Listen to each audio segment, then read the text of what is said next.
Vous êtes sur iTélé, voici Afrique et merci de nous regarder.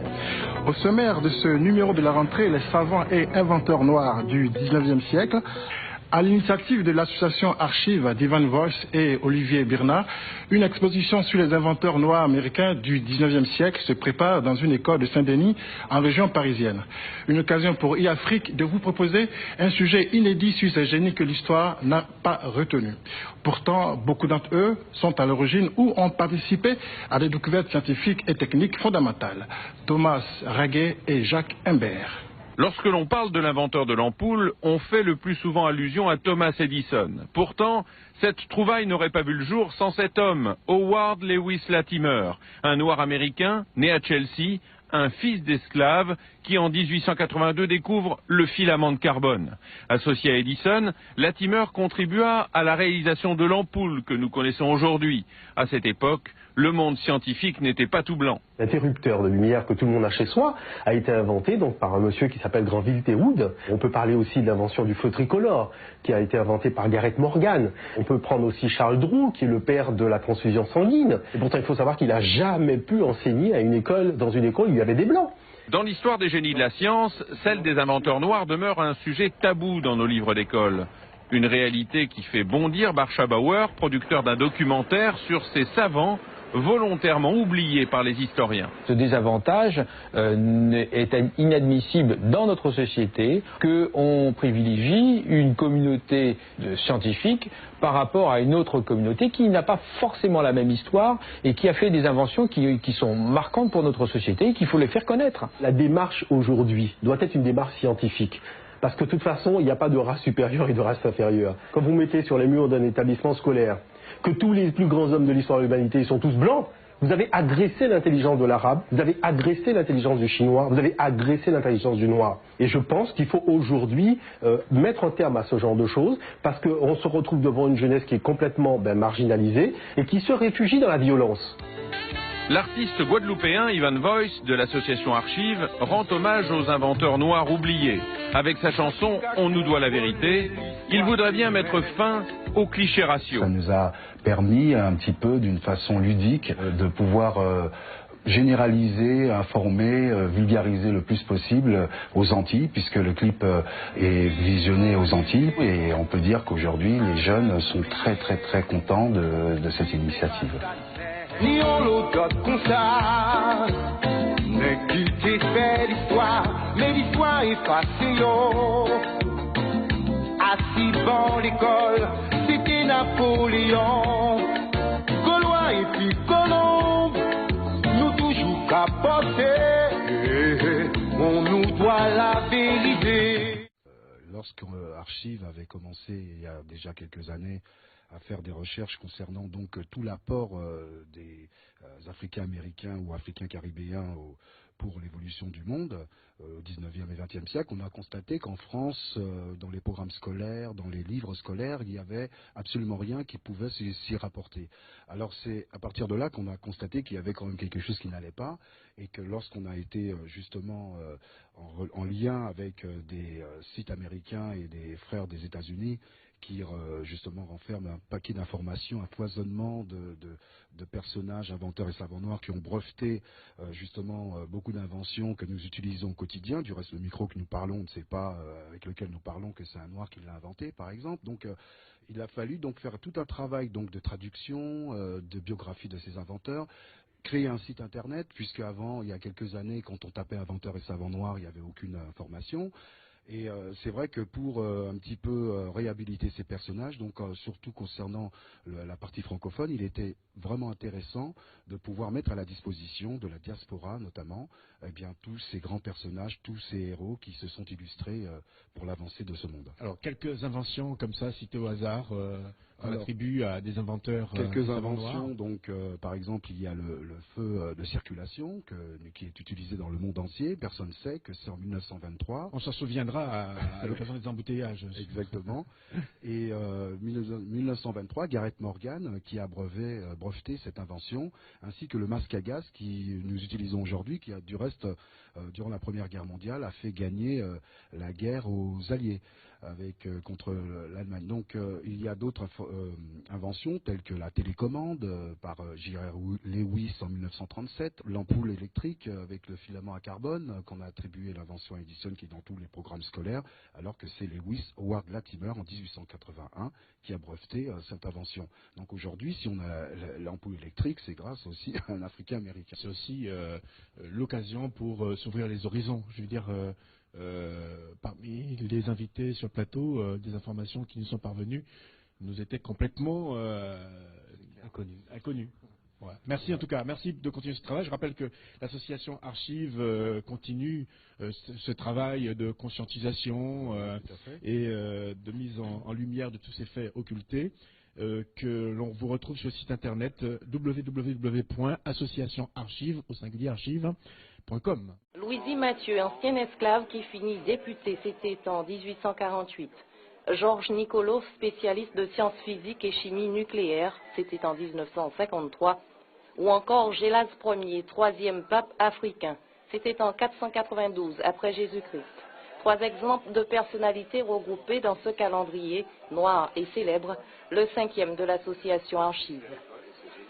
Notre ambition serait de vulgariser dans tout l'arc antillais, donc francophone et même anglophone, eh bien l'apport des personnalités qui ont aujourd'hui écrit avec leurs lettres de noblesse le pan de l'histoire pour l'évolution de l'humanité. Un travail réalisé en collaboration avec plusieurs universitaires, afro-américains notamment. Nous avons un travail, c'est vrai, qui est un peu tentaculaire, puisque nous avons quelques réseaux, un réseau en fait, établi avec des scientifiques, des personnalités, des écrivains, des anthropologues et d'autres personnages qui nous permettent en tout cas de nous mettre en valeur. Noir et célèbre propose également de courtes biographies d'hommes et femmes du monde noir, passé et présent, et des adresses pour ceux et celles qui veulent en savoir plus. Leur invention a changé le monde. Ils s'appellent Latimer, Garrett, Walker ou Carver. Ils ont inventé l'interrupteur, le feu de signalisation, la lampe électrique, le masque à gaz ou la cristallisation du sucre. Ces chercheurs sont noirs et Ivan Voice, à travers son association Archive, veut le faire savoir. Ce chanteur a trouvé là sa deuxième vocation, permettre au plus grand nombre de découvrir ces femmes et ces hommes trop longtemps restés dans l'ombre. Ce qu'ils ont fait, c'est une façon de me rendre encore plus fier que je le suis déjà. Nous restons encore en manque sur cette initiative historique-là et nous devons en fait la conquérir. Certains détails j'avais déjà appris aux États-Unis, puisque j'ai grandi là-bas, à New York, donc ces inventeurs sont déjà connus, certains, et j'étais très contente de les retrouver aujourd'hui et de voir avec quelle détermination les frères œuvrent pour la cause. Et l'échange avec d'autres associations militantes est un des moyens d'atteindre l'objectif fixé. Une communication qui passe aussi par la multiplication de supports, clips vidéo, sites internet, calendriers, t-shirts, cartes postales. Et peu importe les sacrifices pour accéder à la connaissance, pour l'association Archive, le travail de mémoire s'impose. Date correspond par exemple un événement ou des hommes actuels, modernes, mais également des hommes qui ont laissé une trace dans l'histoire. Saviez-vous que par exemple la télécommande, le réfrigérateur, le micro-ondes, la machine à laver, le taille-crayon, et oui, alors on revient dans l'univers scolaire, tout ça, ce sont des inventions qui ont été signées par des Noirs. Et lorsque vous avez rencontré Madame Giscard d'Estaing, qui réalise le Guinness Book, elle vous a promis de faire le nécessaire pour faire entrer dans ce livre. Jusqu'à ce jour, justement, on avait, justement, lui avait indiqué le fait de pouvoir, dans sa grande encyclopédie des inventions mondiales, où justement il n'y a jamais eu aucun inventeur noir, donc on lui a fait savoir qu'il se serait temps de rectifier le tir. À ce jour, justement, toujours pas de personnalité noire et célèbre dans l'encyclopédie des inventions mondiales. Voilà, merci. On va terminer avec une question. C'est une goutte d'eau de plus dans l'océan de l'indifférence ou c'est une goutte d'eau qui tend à faire déborder le vase? Eh bien, tend à faire déborder le vase, puisque aujourd'hui, maintenant, grâce au support médiatique qui est non négligeable, et je remercie justement vraiment François de nous avoir invités à l'association, donc c'est sûr qu'on espère que la goutte d'eau fera déborder le vase dans le bon.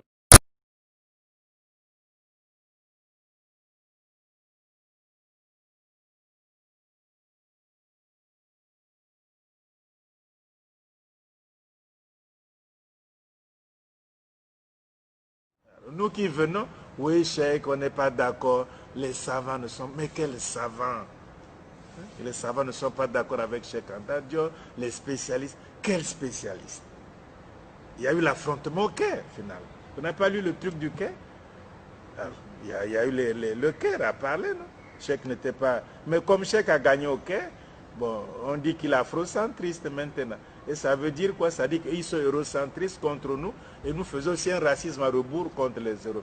Mais nous, les gens qui aiment le plus les hommes sur Terre, ce sont les Noirs. Nous aimons les Blancs, nous aimons les Jaunes, nous aimons tout le monde. Nous, on aime trop même. Oui, et on s'aime très peu soi-même, mais on aime tous les autres. On leur donne l'hospitalité, on leur donne tout ce qu'ils veulent.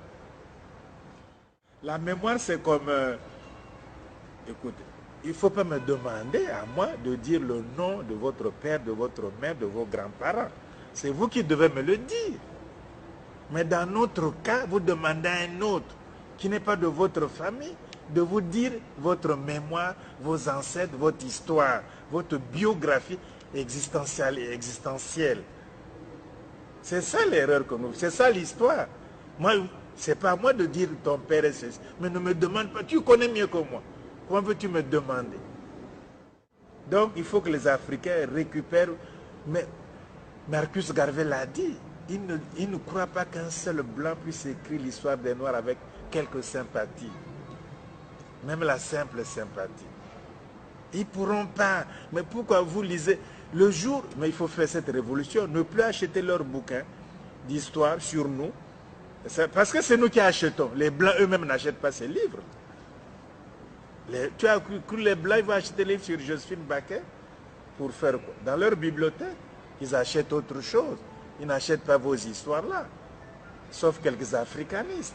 Mais le gros des Blancs ne vit pas dans cette littérature. C'est quelques gens qui servent de pions. C'est tout. Donc au fond, il faut que les Noirs ne demandent pas à un autre, dis-moi qui était mon ancêtre. Essaie de le trouver toi-même avec tes erreurs. Les Chinois ne demandent pas aux Japonais de dire l'histoire de la Chine. Les Indiens ne demandent pas aux Pakistanais de leur dire leur histoire, encore qu'ils soient en conflit. Les Français ne demandent pas aux Allemands d'écrire des livres d'histoire de la France pour les enseigner à l'école française. Les Allemands ne demandent pas aux savants français d'écrire l'histoire de l'Allemagne. Les Anglais n'attendent pas les savants hollandais ou les savants belges ou les savants français d'écrire la littérature anglaise et de l'enseigner à l'école en Angleterre. Hein? Et pourtant on enseigne ça en France. Et pourtant il y a des professeurs qui ont les doctorats dans la littérature anglaise. Mais ils enseignent en France, ils vont faire des conférences, mais on n'attend pas d'eux l'essentiel en Angleterre.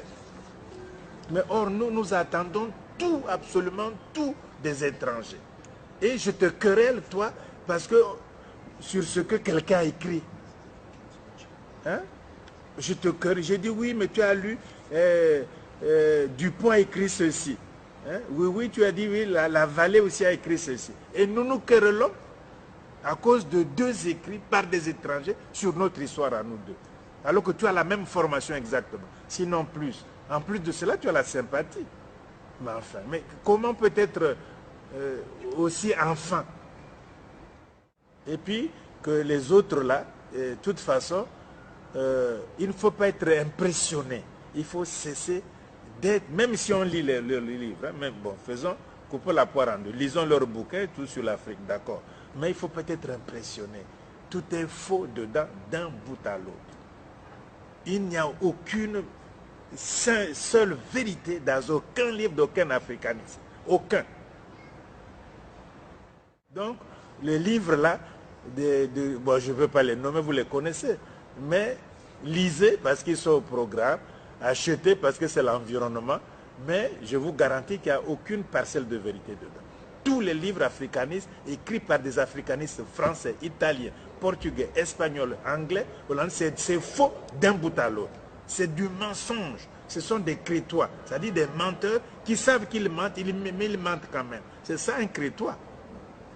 Ils sont tous crétois. Ils mentent. C'est moi quelqu'un qui dit que, voilà, mais sur l'Égypte, le cas est bien précis. sur l'Égypte ancienne, l'Égypte pharaonique, qui était africaine et nègre. Cette Égypte n'est même pas en Afrique. Elle est méditerranéenne, elle est au Proche-Orient. C'est des choses qui valent même pas un sou. Et qu'ils étaient bruns, les femmes étaient jaunes, et les autres étaient en rouge, et que n'importe quoi.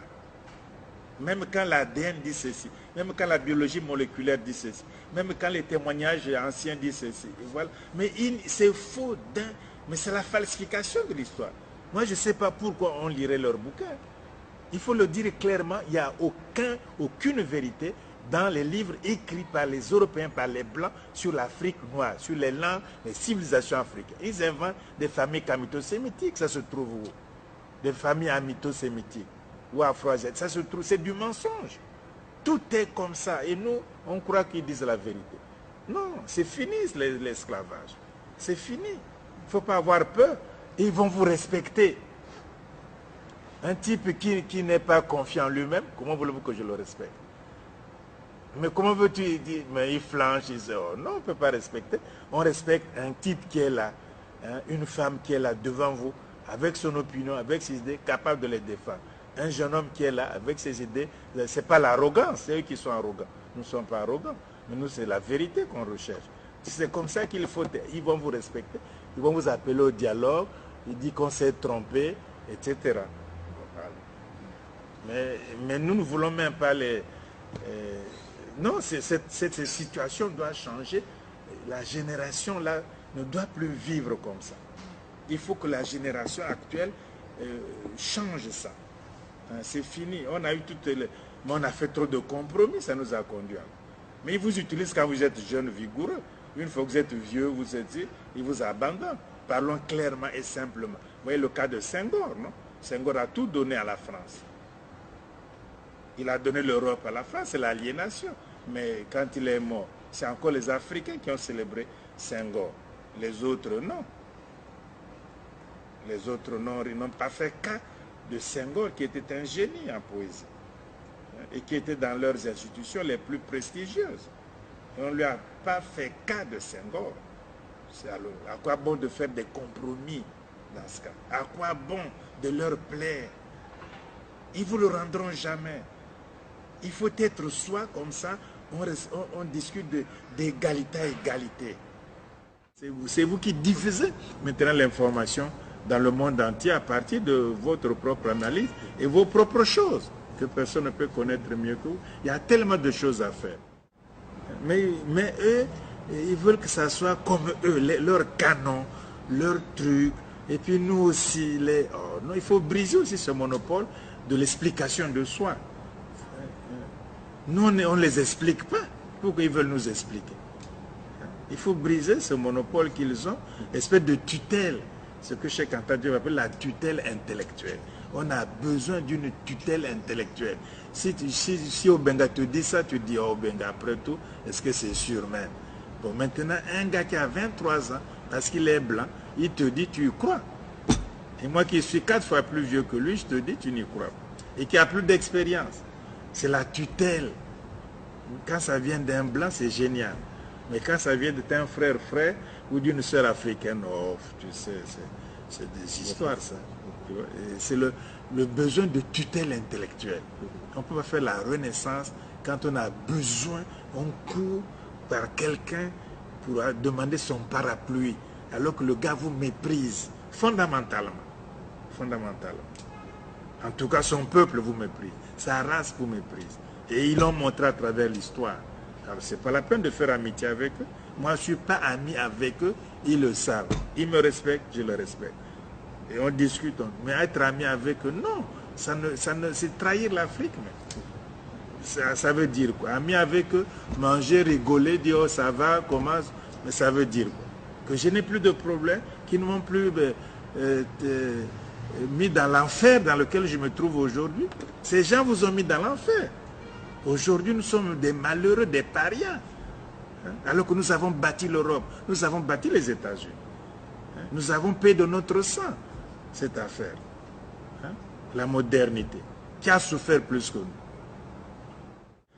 On commence à lire quand même l'histoire, on commence à comprendre, on commence à saisir, la conscience se développe. Tu vois, ça quand même, il y a des choses. Hein? Tout le monde, le basket, les athlètes, les musiciens, les intellectuels, les artistes, il y a quand même les techniciens africains. Il y a un grand éveil. On ne peut pas dire que c'est zéro, ce n'était pas comme ça avant. Les Africains qui résistent, qui veulent faire des compromis, perdent leur temps. Il ne faut même pas discuter avec eux. Donc on va trop loin, qu'il faut qu'on dialogue quand même, qu'il faut quand même pas condamner tout le monde. Il faut faire ceci. Oh, mais tout ça, est-ce que c'est utile même de discuter? Ça perd le temps. On ne discute pas de ces choses. Ils ne comprennent pas, ils seront isolés. D'ailleurs, leurs maîtres vont aussi les rejeter. Et ils viendront vers la fin, vers nous, vers vous. Ils vont s'excuser, etc. On ne comprenait pas. Ben, c'est trop tard, de toute façon. Ils comprenaient comment avait des grands garçons comme ça, hein, ou des grandes femmes comme ça, qui croient que faire plaisir à un Européen, c'est même glorieux pour eux. Hein? Oui, mais c'est simplement étrange, parce qu'ils sont manipulés. Hein? Ils sont manipulés par certains Africains. Hein? Alors finalement, ils croient que ça c'est, les Obenga, c'est quand même un extrémiste. Même Cheikh Anta Diop n'était pas comme ça. Bon, etc. Bon, tu vois, il est frustré. Bon, c'est un extrémiste, il est raciste de toute façon. Mais c'est vrai qu'on sent, je dirais que à partir du moment où le noir essaye de redevenir lui-même, c'est-à-dire de faire appel à son propre génie, on sent qu'il y a comme une espèce de blanc intérieur qui vient lui dire ne fais pas ça. Mais oui. Pourquoi tu veux? Oui. De toute façon, il nous approuve. Hein. Tu sais, on ne manque pas. On fait ce qu'on fait là depuis. Là. Il y a quelques années, un Espagnol que je ne connaissais pas, Iniesta, il est venu, on a dit qu'il écrit un livre en espagnol, l'Égypte nègre, hein, il est bien, etc. La présence africaine, on va à la Roma à côté, on prend un pot, on mange, etc. Ah, je dis c'est très bien, c'est encourageant, etc. Mais moi, par expérience, je ne suis... Non. Si ce n'est pas tranché, je perds mon temps. C'est tranchant. Je respecte, mais je n'avais jamais cru. Je n'avais pas cru, j'ai dit tant mieux. Ah, il fait ça. L'Égypte nègre, hein. Ah, je ne crois pas. Le livre là, j'ai vu bien. J'ai dit je ne crois pas. Je ne crois pas. Et c'est vrai. C'est le gars qui est le plus contre les Africains aujourd'hui. Hein? Parce qu'ils voulaient peut-être m'embobiner dans leur truc là-bas à Barcelone. Moi je tranche, je te respecte, mais fais, moi je fais. Pourquoi veux-tu que je sois sous ta tutelle? Ou tu mets quoi? Ça veut dire quoi? C'est fini. Bon, les autres font des compromis. Mais ils font des compromis. J'ai dit ça va t'amener où? Ils vont te mépriser à la longue. J'ai dit mais tu ne comprends rien.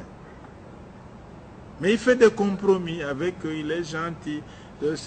Avec moi, il dit oui, c'est gars. J'ai dit, mais pourquoi tu vas même les voir? Les angénaux, pourquoi même? Mais pourquoi tu vas les voir?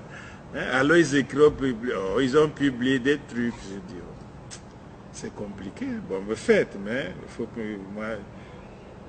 Bon, je reste poli, mais vous savez que je ne peux pas changer. Mais je remarquais, ne serait-ce que la semaine dernière, le dédain des historiens occidentaux par une anecdote très simple. Quand on fait l'histoire de Chine, on va considérer normal de s'appuyer sur les écrits des historiens chinois. On va faire l'histoire du Japon, on va considérer normal de s'appuyer sur les écrits des historiens japonais.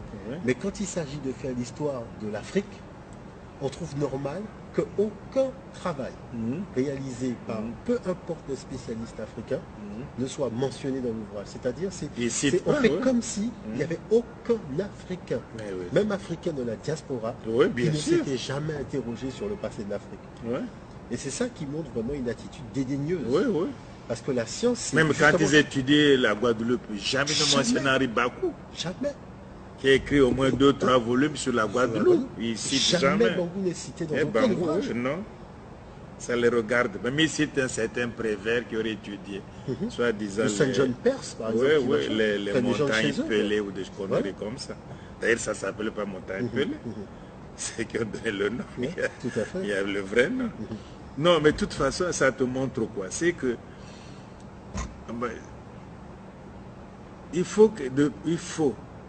on a fait la Convention, c'est la fin de l'africanisme. Point final. C'est la fin de l'Afrique. Ils continuent à faire, vous faites. Il faut pas, ils ont un salaire, ils ont des missions à accomplir, ils ont des habitudes, on leur demande, le pouvoir politique leur demande de contrôler l'intelligentsia africaine, antillaise et tout. Qu'est-ce qu'ils font? Quelles sont les idées? Les chamoiseaux, les sécréolités, ils poussent ces discours-là, ils leur donnent des sous pour faire les discours en dormeur. Tu vois, bon, ça c'est leur mission. Mais vous comprenez que un autre groupe ne peut pas être contrôlé. Il faut refuser le contrôle intellectuel. Il y a l'amitié, il y a le dialogue, on discute, on respecte, mais tu n'as pas besoin de quelqu'un qui connaît moins que toi, de lui demander la bénédiction, de faire ce que tu as à faire pour toi, pour ton peuple, pour ta race, pour ta mission ici sur Terre. Nous vivons très peu de temps sur Terre. Mais on ne peut pas vivre âgé et sous la tutelle de quelqu'un. Vous cherchez la domination de votre propre peuple. Il faut que quelqu'un parte, qu'il y ait des gens, pas des révoltés, mais des gens dignes comme vous. C'est la dignité. Gardez votre dignité. C'est tout. Ils jugeront que c'est arrogant, c'est pédant, et ils ne connaissent pas, ils sont fanatiques. D'accord. C'est votre jugement. Pour moi, c'est la dignité. C'est tout.